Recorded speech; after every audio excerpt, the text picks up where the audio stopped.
I want you to turn your Bibles to Hebrews chapter 12. I got a lot to share and so little time. For those of you who are new to us, I'm a long-winded preacher. Hopefully it doesn't feel that way. But I want to start off, I want you to start this year off right. Man, do I want you to start this year off right. So I want you to think about something. When you ended 2025, I hope you watched last week, I tried to challenge you a little bit. Where are you? Did you finish anything? Did you do something? Well, we're now in 2026, and think about this. Some of you will work harder in 2026 than any year you've ever worked in your life. And you'll end up in the same place as you are today. You'll make no progress. You'll fail. And you will not fail because you quit. You will fail because you never launched. You never launched. I put a picture behind me this morning because I want to use the illustration of the launch of the space shuttle because it's something that we're all familiar with. And I wanted to kind of stick with you just a little bit as we start this year out. There are only a few moments in time when the entire world pauses at the same time, thinks about the same thing, and is in the same spot. Well, New Year's is one of those times. It's the time when that happens. For just a brief window in time, everything about your life sort of comes into a moment of reflection, a moment where you can consider what's going on. And everything sort of feels possible. Whether it is or it isn't, we don't know, but it feels like it might be possible. Your direction is questioned. Am I going in the right way?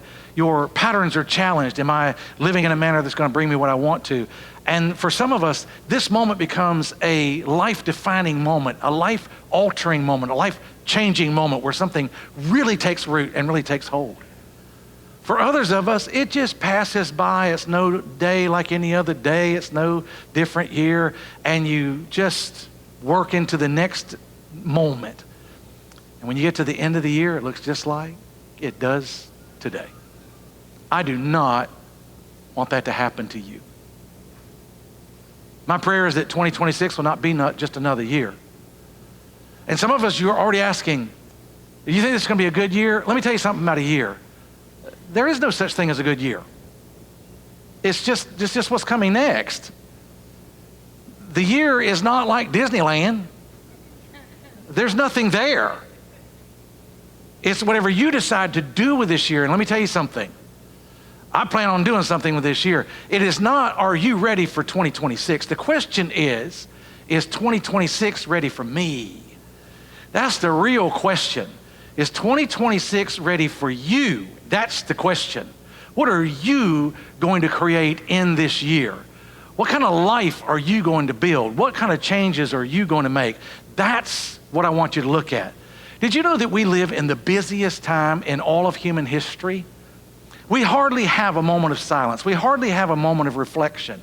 We hardly have a time to even think most of the time.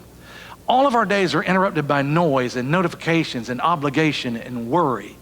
We move at such a rapid pace, we don't even know what we're doing. We move from place to place, moment to moment, church service to church service, from work day to work day, weekend to weekend. And yet we have no idea what we're doing or even where we're going. I want to inform you of something. Busyness is not the same thing as effectiveness. Busyness is not the same thing as direction. Activity is not the same thing as progress. Movement is not the same thing as motion. Did you know that you can exhaust yourself being busy and still be stuck? You can be actively involved in doing many, many, many things and accomplish nothing. Go nowhere. Do nothing. Most of us will never fail because we quit. But we will fail because we actually never move. We stay in preparation mode. We're always preparing for something. We stay in motion but no direction. We stay active but we stay unlaunched.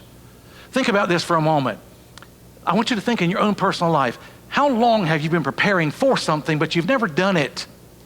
You've been planning on writing a book. You've been planning on taking a trip. You've been planning on building a new career. You've been planning on starting another job. You've been planning on launching out on your own. You've been planning on talking to that girl. You've been planning on talking to that guy. You were planning on cleaning out a desk drawer over the holiday because you felt like you had some time off, and you woke up this morning and it's still a junk drawer. The closet is still messed up. You didn't do anything. How many of you have done that? You haven't moved.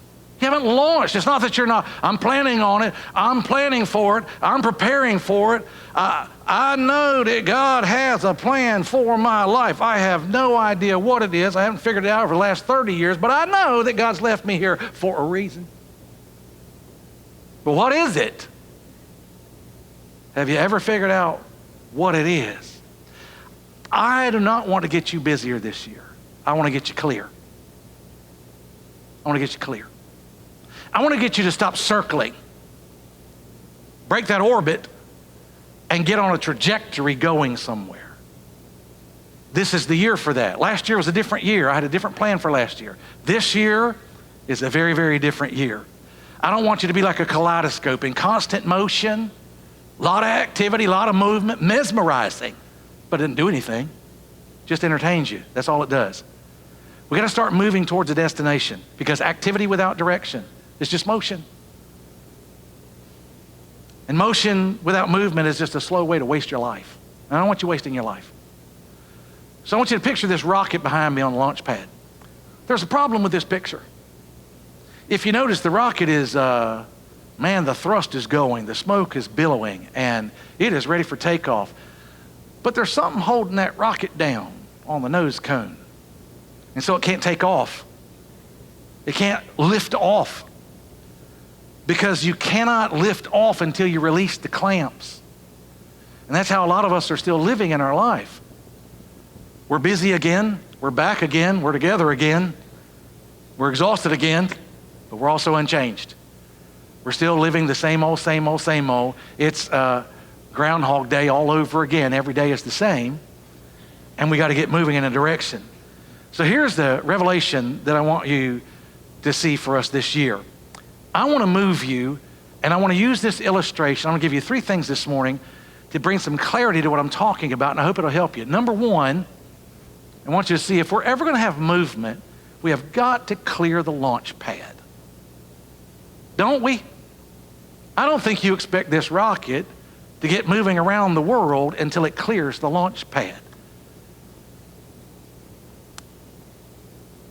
Let me pause for a moment. I'm going to help some of y'all. Some of y'all need to clear the launch pad. You're still at the launch pad.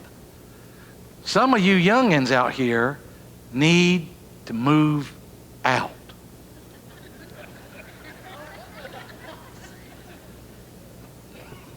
How long are mom and daddy paying your bills?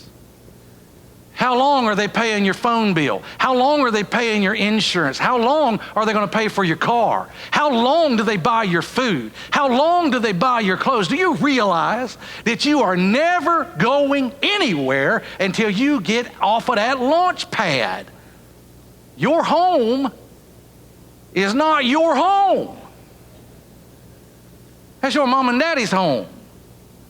And they have been prepping you and preparing you and equipping you and training you. Well, brother, sister, it's time to take some responsibility and let's get rolling, okay? I want to make sure I hit you where you live in here in the 2026, because you need to know what 2026 is going to look like. I got some challenges for you. Let me give you one thought. I've tried to make this easy this morning, just one thought for each point.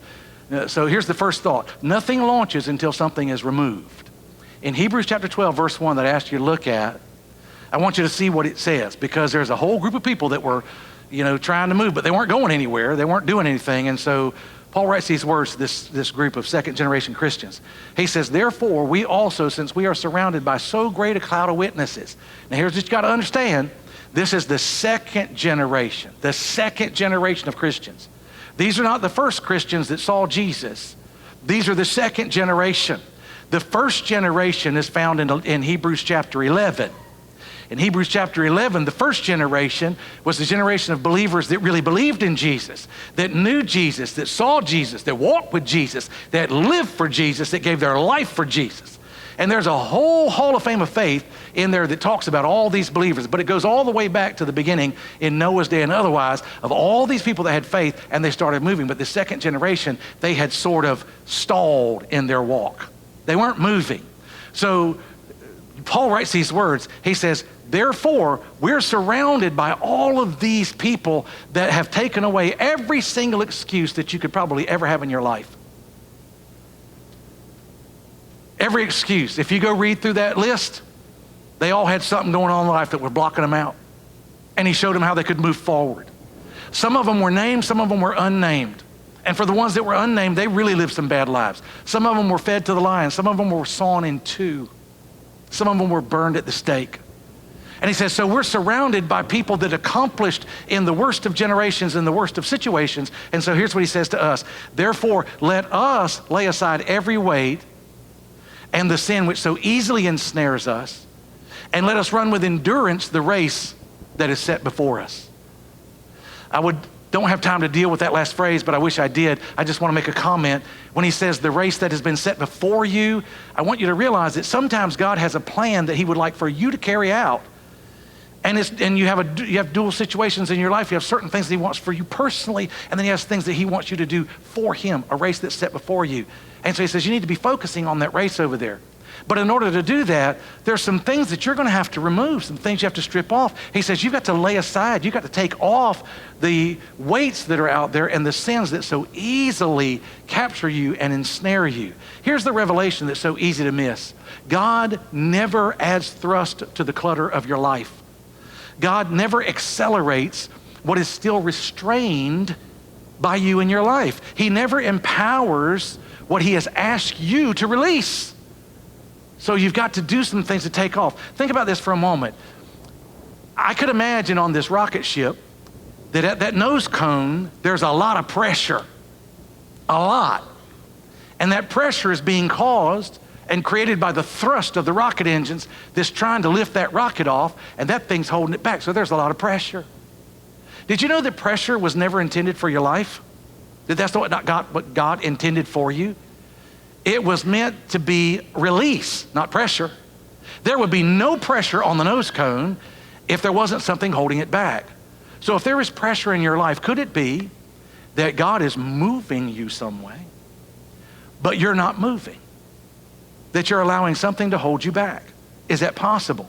See, the rocket doesn't fail because it lacks power, but because something has still got it bolted to the platform. Some of you, what's holding you back is not sinful. I'm not going to deal with that side of it. It's not sinful. It's just heavy. It's just heavy. He said, lay aside every weight. What is that? Could it be the routines, the old routines that no longer serve your life? You ever had somebody ask you, why are you doing that? What do you do that for? It doesn't accomplish anything. It doesn't result in anything. It doesn't create anything. Why are you doing that? It's just an old routine. Could it be the old wounds that you have learned to live with and manage rather than address and put in your past history? There are some of you that what's holding you on the launch pad is the life that somebody else was living and brought you into it. And something traumatic or drastic happened in that life, and you happen to be in it. You assume that that's the way everybody lives. You assume that's the way everything is. You assume that's the way life goes. And so now you are protecting yourself from what you have seen happen in the past, though it's not happening to you now. You're protecting yourself from it. And so now you've learned to just manage how I'm not going to talk to this person. I'm not going to go to this place. I'm not going to engage myself here. I'm not going to do this, because you're going to been there, done that, got the t-shirt. First time, shame on you. Second time, shame on me. And you live by that. So you have no future because you're guarding past hurts.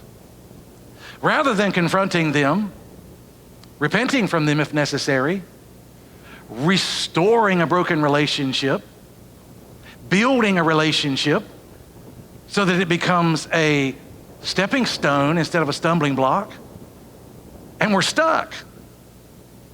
And so you see a life that you're full of energy and you're full of power and you're full of thrust and you're full of vision and you're full of all that stuff, but you can't move. You can't go anywhere. You can't do anything. There's something that's holding you back. You've made internal vows that God never asked you to make, and now you feel like you must keep them even though God never asked you to keep them. I'm gonna give you an illustration of what I mean. I am fully aware of my impending death. Now, as far as I know, I'm not sick, and I hope it's gonna be a long ways out in the future. However, it is in the future. I will not be here forever in this body. I will live forever in heaven, and then one day down here back on earth in a brand new, transformed, renewed body. I know that. But for this life, it's not forever. And I know that I'm gonna die one day. I know that. I'm okay with that because I know that even though I die, yet shall I live. And Jesus said, if those who believe in me, they will actually never die.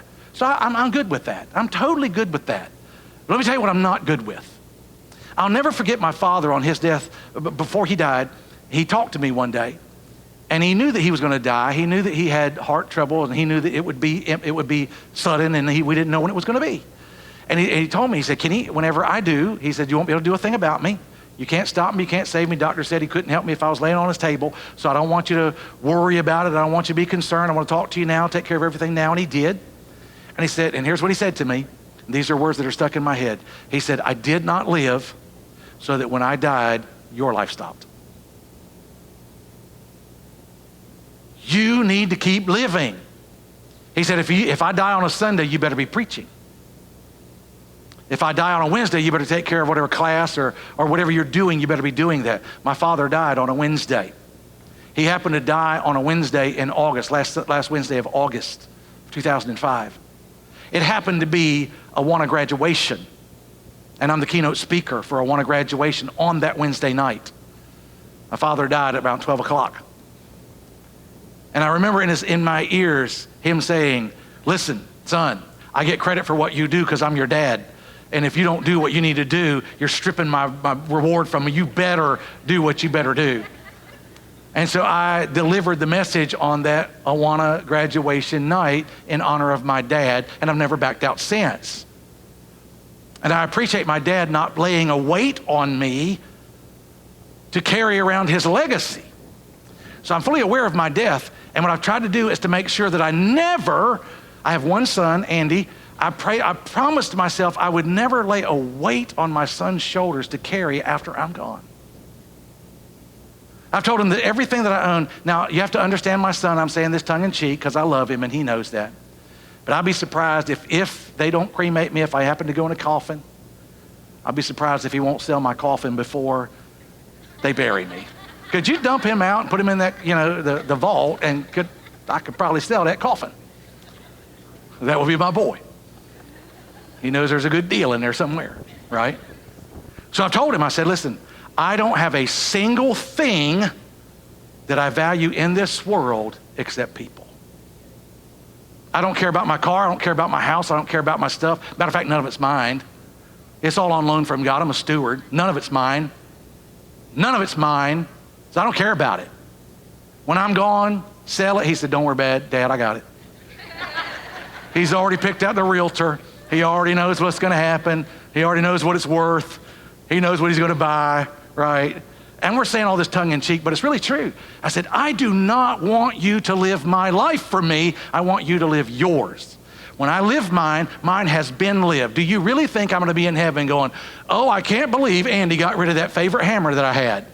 I do not think that that's what he's thinking, that I would be thinking in heaven. I said, you can sell every single thing I've got, and I want you to take whatever I leave behind for you, and I want you to do what you want to do with it, what you want to do. But I have seen many people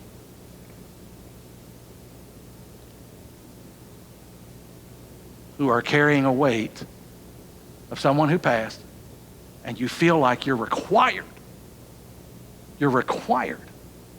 to do something because you made an internal vow.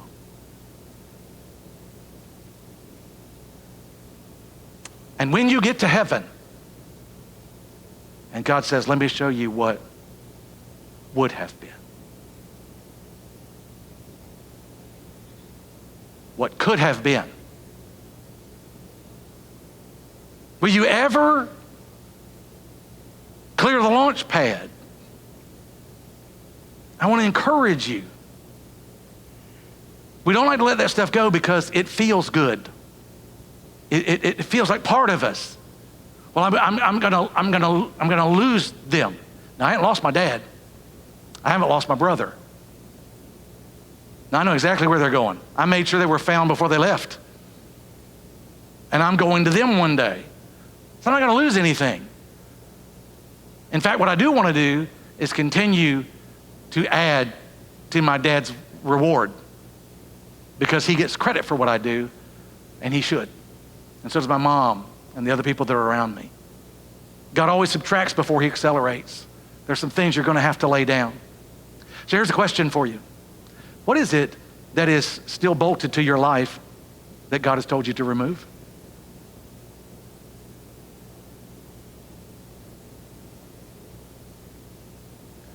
It's heavy in this first of the year.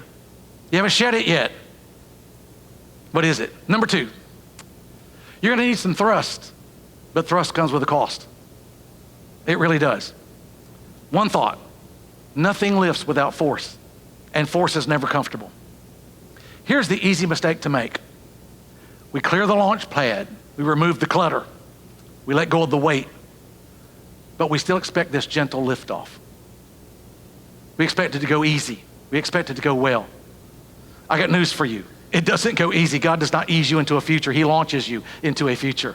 It is not easy. This is where many of us are really challenged. Every launch requires a violent force. Look how much it takes to get that thing off the ground. Look at that. It takes a lot. As a matter of fact, there's some things on there that takes this. There's 3 different fuels on that rocket. There are those boosters that are on the side. There's the main fuel tank that's in the middle. And then there's the tanks that are on the shuttle itself in order to get the thing moving. I don't know if you know what inertia is, but inertia is that something is in a state of non-motion, and the amount of energy that it takes to actually get it moving is what we call inertia. That non-moving situation is inertia. To get something moving, it takes a lot. Once it gets moving, it takes very, very little to keep it moving once it's moving. But we've got to get that thing moving out there. And I want you to realize that every breakthrough is going to require effort. It's going to have resistance. It's going to have challenge that's all over it. Every calling is ignited under pressure. And so whenever you feel pressure, it's God, not God trying to stop you. It's not God pushing against you. It's God pushing you to get going, to get moving. Oh, well, listen to this. Acts chapter 1 and verse 8. You have to understand this. The apostles, this is after Jesus, okay? This is after Jesus. Jesus has been resurrected. Matthew 28, Jesus talked to his disciples one day, and he said, hey guys, I need you to go into the world. Make disciples of all the nations. I need you to baptize them in the name of Father, Son, Holy Spirit. I need you to teach them to obey everything that I have commanded you. And I'll be with you even to the end of the age. Did they go? No. They didn't go. They're sitting in Jerusalem. Now God told his apostles, he said, hey guys, there's something you have to understand about this commission that I've just given you. You can't do it. You cannot do it. So here's what I need you to do. I need you to stay in Jerusalem until the Holy Spirit has come upon you. When he comes on you, you'll be able to do it. Because you're going to need some internal power. You're going to need something beyond yourself. You're going to need some thrusters out there. You're going to need some fuel out there. That's going to be the Holy Spirit of God. But the whole church remained in Jerusalem. So now God needs to come push them out. So Acts chapter 1 and verse 8, he says this. He says, you shall receive power when the Holy Spirit has come on you, and you shall be witnesses to me in Jerusalem, in all Judea and Samaria, and even unto the end of the earth.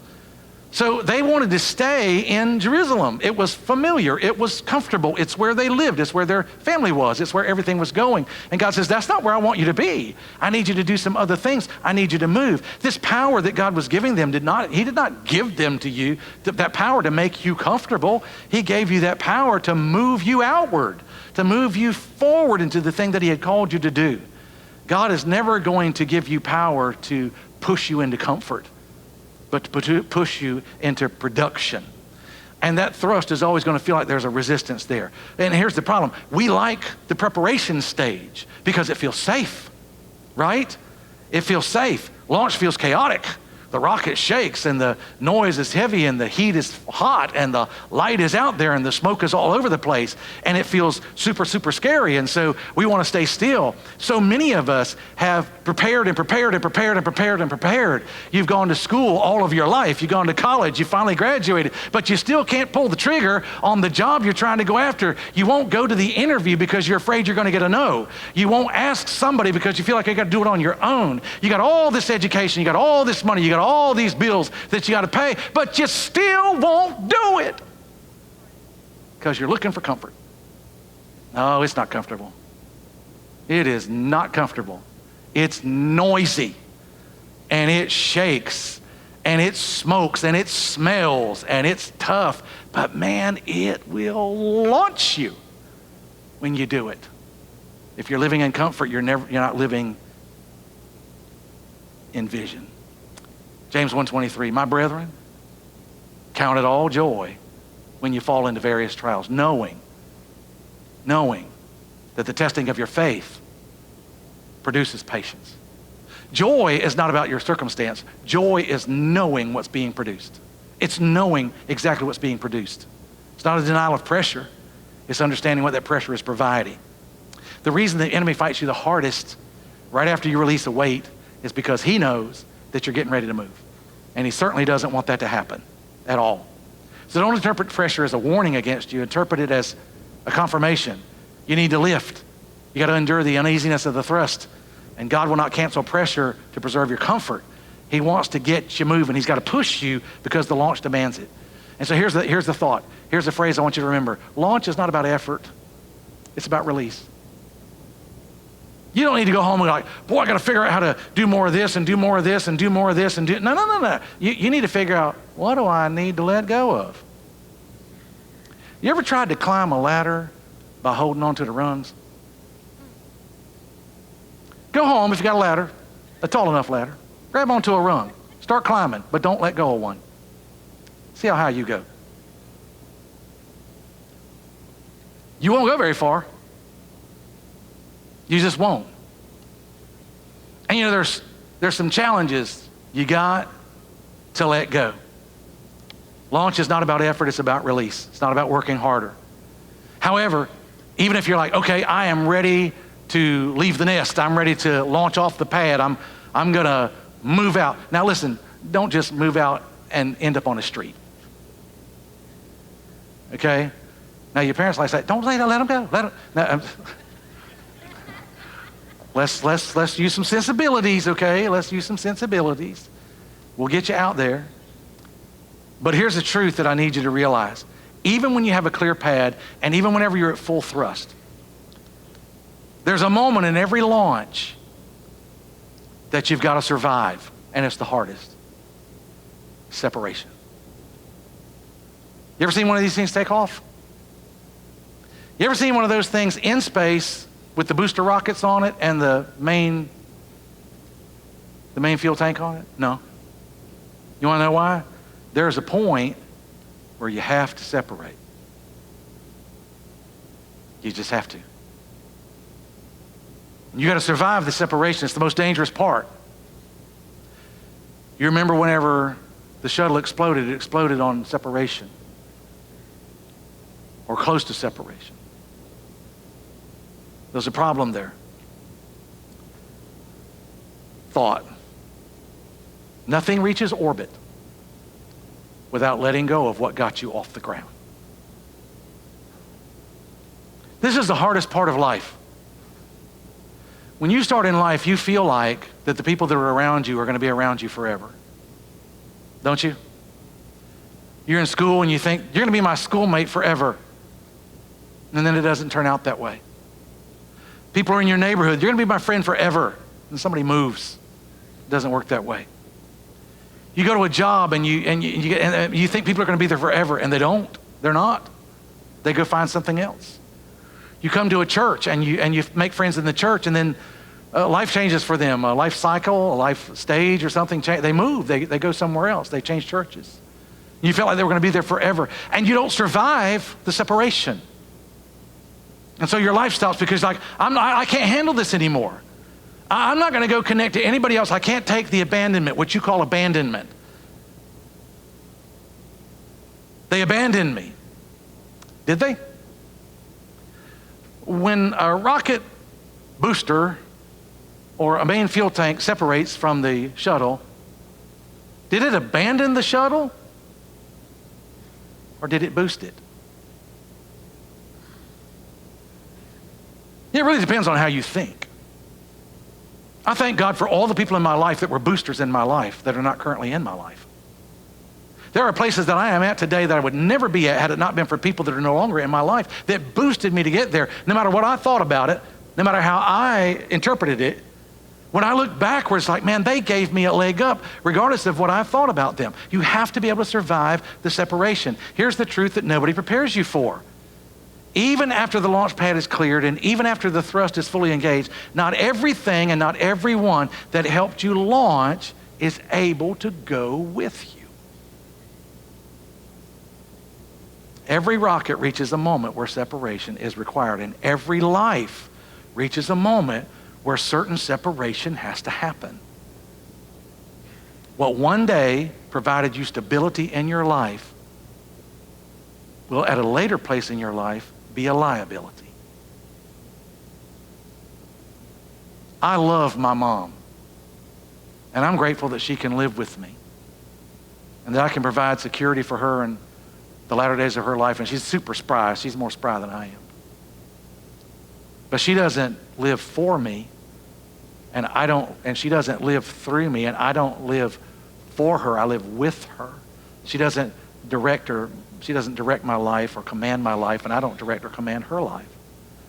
We live mutually together. There was a time I had to break free from my mom, free from my dad. And that was challenging. I think the hardest part was not me breaking free from my dad and mom. It was me allowing my son to break free from me. That was the harder part. That's one of the worst stages of my life. Letting my son go. That was hard. It did not happen easily. And it did not happen by me, by the way. I was a victim in the process, fighting tooth and nail. See, the tragedy is most of us don't fail at liftoff, we fail at separation. We clear the clutter, we endure the pressure, we survive resistance, but we refuse to release what feels familiar to us. Watch this, watch this. Genesis chapter 12, verse 1, God getting ready to start. Got to save the world. How's he going to do it?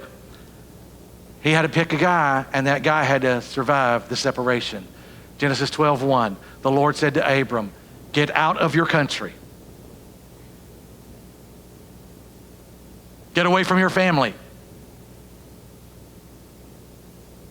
and from your father's house to a country I'll tell you about. Notice the order. God didn't tell him the country until after the separation. God does not reveal to somebody anything to a somebody who doesn't want to let go of what they already got. He's not going to waste his energy on that. Notice what God was letting Abram know. Abram, what I'm getting ready to do is not going to happen in Ur. So if you can't let go of Ur, you can't do what I'm calling you to do. What I'm getting ready to do, your family is not interested in at all.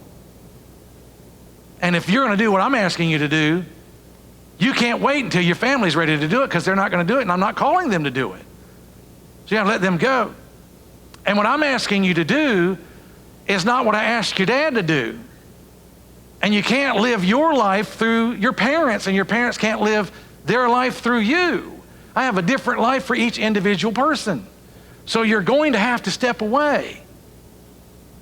And that's one of the most challenging things that I've ever had to live with in my life, was to realize when my son did not choose the path that I wanted for him, he chose a different pathway, and I fought it tooth and nail until I recognized, wait a minute, that's not my life, that's his life. I'm to prepare him to live his life, not to prepare him to live the life I want him to live. Now, I want him to live a life that is honorable, full of integrity and character and hope, and I want him to know Jesus, and I don't want him to go to heaven. I'm not talking about that. But whenever he chose a direction, a trajectory in life, a career in life, a production in life, it needed to be what God wanted him to do, not what I wanted him to do. And to finally come to that place only came because I had to surrender to it. I did not launch my son. I held him on the pad. He had enough thrust to break free. You know what the best part of my life was? When I embraced it. Oh, when I embraced what God wanted him to do, and I began to be involved in it. Now, I'm more of a counselor to him than I've ever been, and he's more of a counselor to me than he's ever been, and we live a better life than we ever have, and we have no strengths or restraints or restrictions on each other. We have freedom, and we have free flow of information and free joy with what anybody else is ever doing. It's amazing. It's an amazing life. It really is. It's so awesome to be able to do that. But we have to have some release at some point. We have to be able to do that way. Separation always feels like loss to start with. It always does. It feels like loss of familiarity, loss of proximity, loss of control, loss of identity, loss of comfort, loss of safety. That's why we hesitate. Why does it feel so lonely? Why does it feel so quiet? Why does it feel so painful? Why do I feel so guilty? Why do I feel so unstable? Because separation always feels like free fall before you get captured in orbit and you start finding your way. It always feels that way. So the silence is not abandonment, it's altitude. You're flying up there where nobody else is flying now. The shaking you feel is not instability, it's transition from sedentary to moving. The grief you feel is not failure, it's release. I'm finally free. I don't want to be released to get rid of people. I want all those people around me. But I have to take a hold of my own life, and you have to take a hold of your own life to be able to move forward. Jesus said it very plainly. John 12:24, he said, most assuredly, this is kind of a reflection back to last year. He said, most assuredly I say to you, unless a grain of wheat falls into the ground and dies, it remains alone. But if it dies, it produces much grain. Death here is not destruction, it's transition. There comes a point where all of your childhood dreams and childhood thoughts and all those kind of things, maybe you already knew from childhood, many of us didn't. And then some of us have made a mistake. We went to college for what we now don't want to do. Can I get a witness? I have a degree I do not use. I have a computer science degree. I hate computers. I use them, I hate them. I hate programming. I hate all that stuff. Now my son loves it.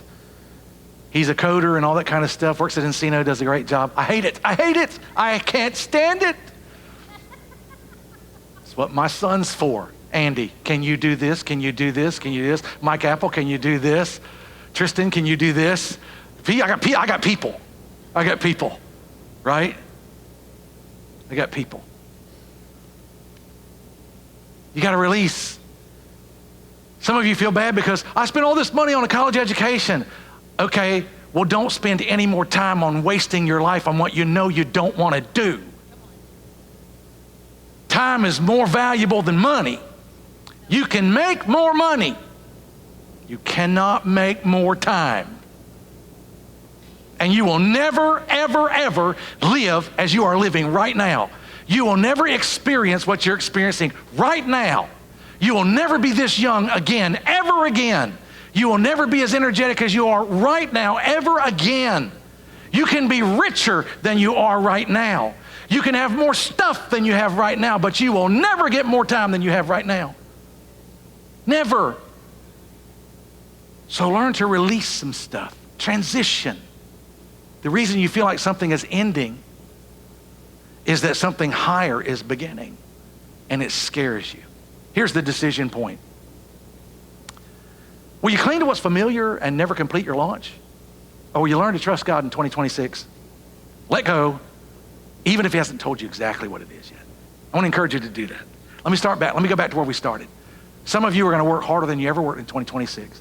And at the end of this year, you're going to come back and not be in a singularly different place. I pray that none of you do that. I'm not even going to let you do it. If you choose to come to this church, if you choose to show up every single Sunday, if you choose, I will not let you sit there comfortably. That don't mean you ain't gonna sit there comfortably. I ain't gonna let you do it. Every Sunday that you have no idea what I have planned for this year. You don't. If you look around, we can't shoehorn too many more of you in here. We have to do something. I've got plans. We got to do something. I've got some things to share. We got things to do. We got places to go, people to see. There's stuff to happen. And I want to improve your life. I want to help you do that. So listen, some of you are going to work harder in 2026 and nothing's going to change in your life. Not because you lacked effort, not because you lacked faith, not because you lacked prayer, not because you lacked energy, not because you lacked thrust, but because you refused to launch. You refused. This message isn't about doing more. It's not about getting busier. It's about moving in a direction. How many of you have not written that book yet? How many of you have not taken that new job yet? How many of you have not moved into that new house yet? How many of you have not built that dream thing that you wanted? How many of you have not talked to that person that you keep passing by them? You keep passing by and passing by and passing by, and you're oogling all over them. I see you doing it all the time. Talk to her, man. Talk to her. She's waiting. She doesn't even know. She's known for 5 years. Have mercy. Just ask. Well, she might say no. It's no different than you not asking. I'll ask her for you. Come tell me. I'll ask her for you. You don't think I won't? Rob Strickland's not in here. Rob Strickland would not be married to Carolyn Kearns if I didn't ask Carolyn for him. She said yes.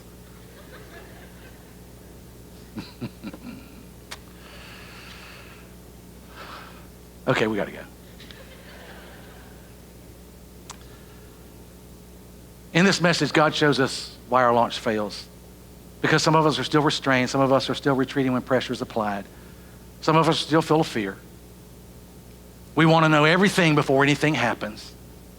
You got to know every detail, every single thing. It's got to work exactly the way that you think. You're a perfectionist. If you don't know, you don't go. Help me, Jesus. That is not the way that it works. That's not the way life works. You can't control everything around you. You need to come next Sunday. Oh, what I'm going to tell you next Sunday. It's everything I can not to tell you today. This year can be the year that you release what's been holding you down.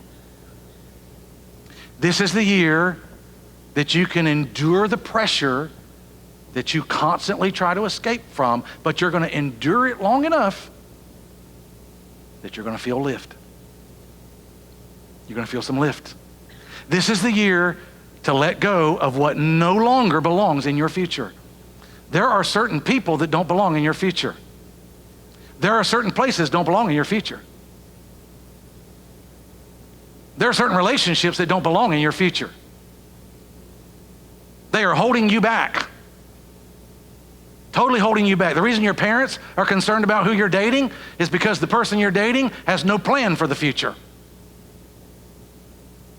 And you're so in love that you don't understand that you're going to go nowhere. And you're getting ready to make a life-altering choice to go nowhere. You choose to hook up with somebody, just realize they're either an anchor or they're an engine.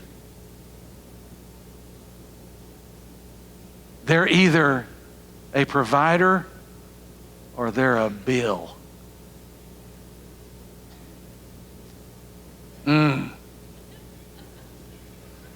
I felt that one. Did y'all feel that? I felt that way down here. Hey, listen, God's not asking you to rev the engines today. He's asking you to release the clamps. So, final question. Will you stay on the launch pad or will you launch? Because if God's separating you in 2026, it's not because you're losing something. It's because you're finally going somewhere. And I want you to go somewhere in 2026. Last year was a major year of preparation for us here at Northside. This year is not a year of preparation. It's a year of moving. It's time to move, folks. And my goals, like I said, I'm not sure 2026 is ready for me. There's nothing in this year. There's nothing in this year. It's what we create. And my creativity has gone off the chart. What I will deliver to you this year, I have never delivered before. What I'm going to provide for you this year, I have never provided before, and I've never provided it at the level and by the means that I'm going to provide it. I have never done it before. This is the year. Be prepared in February for some things that I'm going to start rolling out for you that I really believe will help you, because my goal is to help you each individually. I want you to have that real life that God has provided for you. For you, I want you to have it, every single one of you. I don't want a thing from you. I don't need anything from you other than your friendship, your fellowship, a relationship in Christ. Love that. But I don't need anything from you. But we have a lot to give you. And I'm looking forward to this year. Would you pray with me? Father, this morning, it is good to see all these folks here.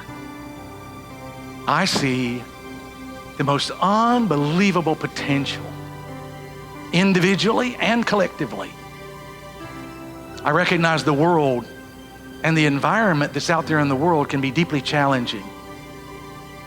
From a tragedy of a great fire over the New Year's holiday that took the lives of many people in Sweden, to the overthrow of a government in Venezuela. These types of hit stories weigh heavily on us. The challenge of varied opinions that are so diverse and diametrically opposed to one another so that there is gridlock instead of movement weigh heavily on us. But Father, none of this exists. What exists is our ability to create a year. The year will just happen. There's nothing in it. It's up to us to fill it.